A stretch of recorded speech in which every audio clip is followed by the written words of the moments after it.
the first question you have asked is, what are the school of thoughts? As I think Shmeet was saying, do we need a translation? I mean, some people think we don't need. So first school comes from the idea, or with the idea that because Gurbani is a Turki Bani, is a revealed text, and maybe none of us is able to translate it in the way it should be. So maybe we don't need to try that. We don't need to translate it. And so as also the quote goes, scripture translates scripture. So that was the idea. That is one of the schools, that which was of the opinion that if at all you need to understand a scripture or the Gurbani, you need to read it. You need to yourself, reflect on it by reading it, and maybe from within the Gurbani, you need to find some examples of find some other shabds which help you to explain the Bani itself. So we saw, in the Sikh Panth also for years, for decades in the beginning, there was no such translation, or there was no such need felt that there need to be a translation of the Bani. And then we see Pai Gurdas. Pai Gurdas, Wara are, like we say, loosely speaking, they give a very beautiful explanation of some of the Shabds of Gurbani. So Dr. Jaswant Singh, one of the scholars of Sikhi, of Gurbani, who has worked on Guru Granth Sahib and the things that we are talking today, he has listed about 7 schools of thoughts. So he mentioned these two. First one he calls is a Sahaj Pranali, where it's but natural that when you read Gurbani, you understand it. And if at all you need it, look into this Shabad, look at another Shabad, maybe you are able to understand by so doing. And the second one he calls Pai Pranali, that is Pai Gurdas, which definitely, helps you to understand some of the concepts of Gurbani, also some of the terms, some of the shabads. Like, for example, when we were working on Asakiwa, so the first word that we begin with, or the Guru Granth Sahib begins with, Ik Oankar. So we were looking into Oankar, and we saw, this word Oankar is explained by various scholars and people differently. And when we came across a beautiful talk, there are many verses on Oankar. So Bhai Gurdas has explained it so beautifully and so nicely. And who can be better than him, who was himself a contemporary of the Gurus and who had this opportunity of scribing the first a copy of Guru Granth Sahib we called Adi Granth in 1604, sitting near the fifth Guru Sahib, Guru Arjan Sahib. So he has explained this, the concept of Nirankar, Ekankar, and Oankar so nicely that, that there is, we all know Ekankar, or we all know the divine is formless. So he says, of course, that's the first stage, formless, Nirankar. And then when Nirankar, wills to expand into the creation, so he takes a form that he calls Ekankar. So from Nirankar, he takes a form called Ekankar, and from Ekankar, he manifests into this creation, which is called Oankar. So looking at, like this, Bhai Gurdas, some of the Shabas help us to understand Guru Granth Sahib Gurbani, which Dr. Taran Singh called as, Pai Pranali.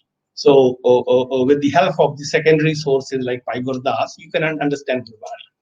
Then from there on, we see, and there are multiple translations, multiple efforts made to translate Guru Granth Sahib, and all those efforts, those schools of thoughts, we can categorize them into, or we can club them into 2.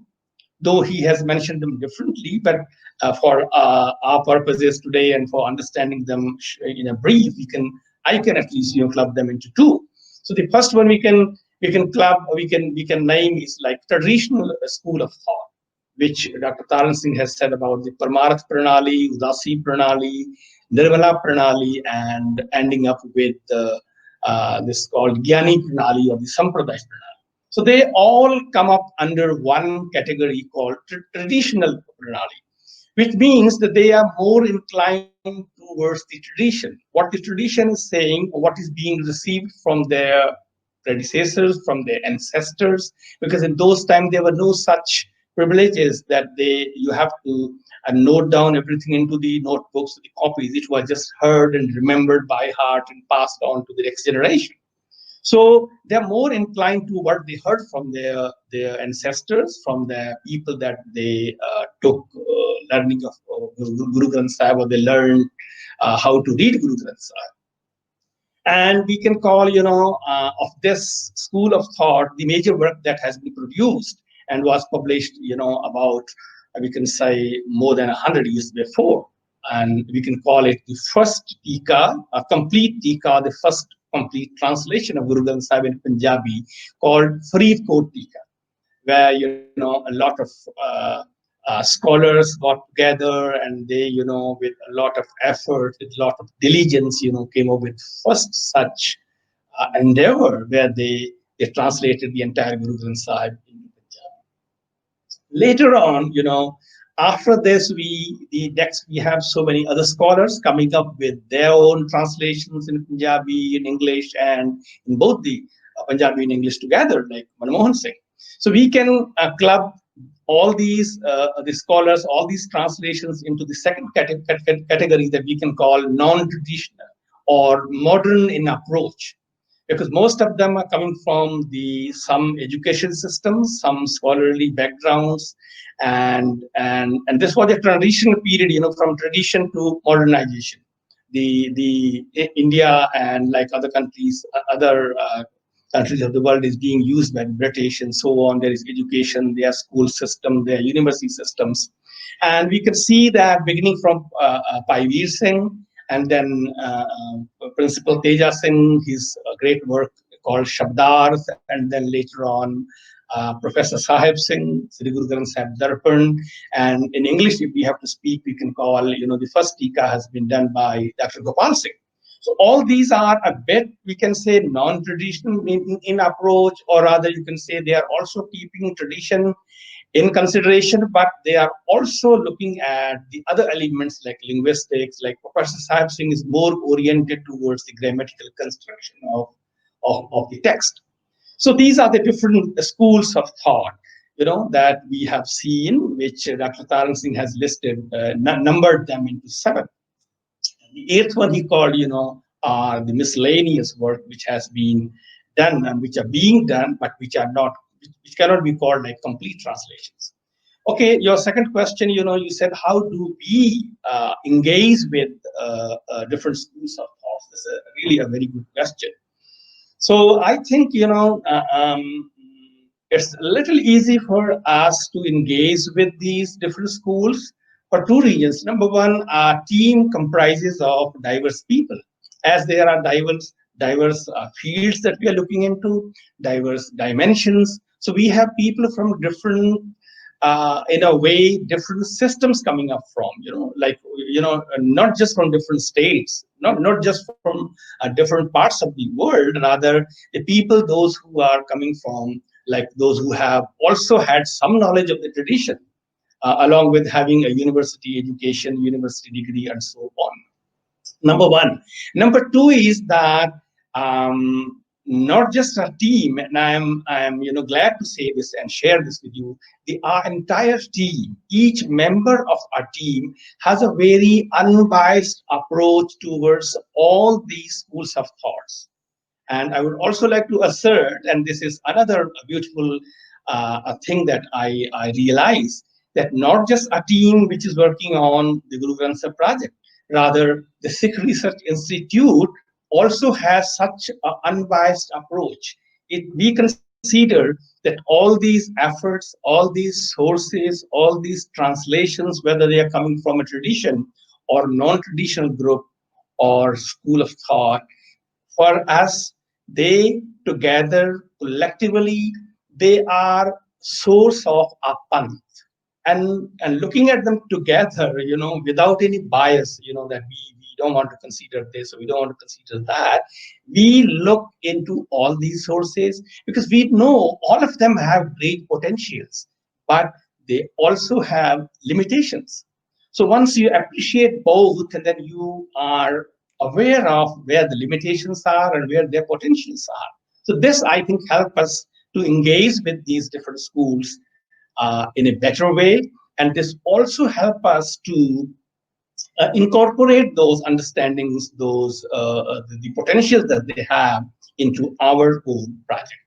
The third question that you ask, when there are different opinions, definitely, I mean, when you're working on such a big project and when there are so many people working in a team, and when you are referring to so many different schools of thoughts, so you are bound to have different opinions, when looking at different shabals or maybe a particular word or a phrase or kind of thing. Number one, I would like to say that we have not many different opinions. The reason being because we are looking at very comprehensively all the required tools which you need to uh, understand the text, the original text, and also to the language that you need to translate it, because we have a multi-dimensional, multi having people, multi expertise in a team. So there are lesser, and we because we are also looking at each and every part of it.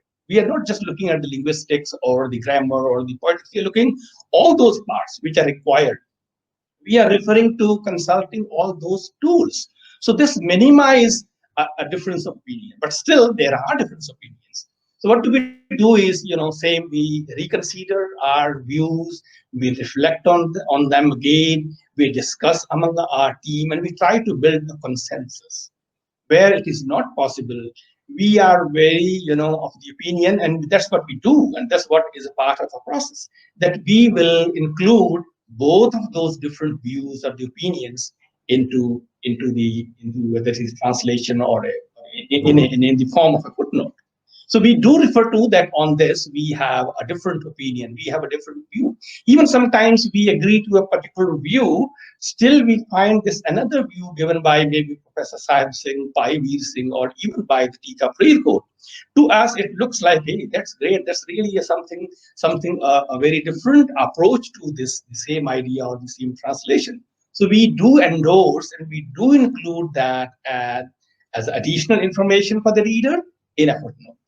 So this is how it makes for us easy to engage with these schools and also to overcome where do we have different